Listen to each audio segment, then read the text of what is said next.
הכלי הזה בגדול הוא הגיע אליי מכל מיני מקומות בסביבה. שמעתי על הכלי ממרק אליהו, כמו הרבה נגנים שבטח היו פה בתחרות הזו. בעצם התפיסה של עולם המקאם שינתה לי את כל העולם המוזיקלי ואת כל העולם היצירה שלי. אני אסיר תודה, וגם על התחרות הזאת שקיים את האופציה הזאת, זה דבר מדהים ומבורך.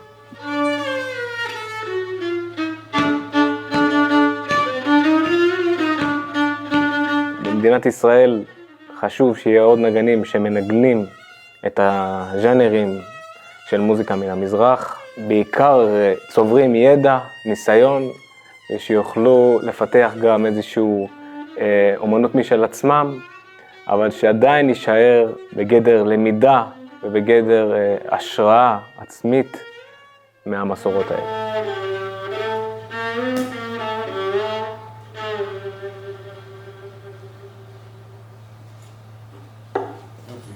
Wow.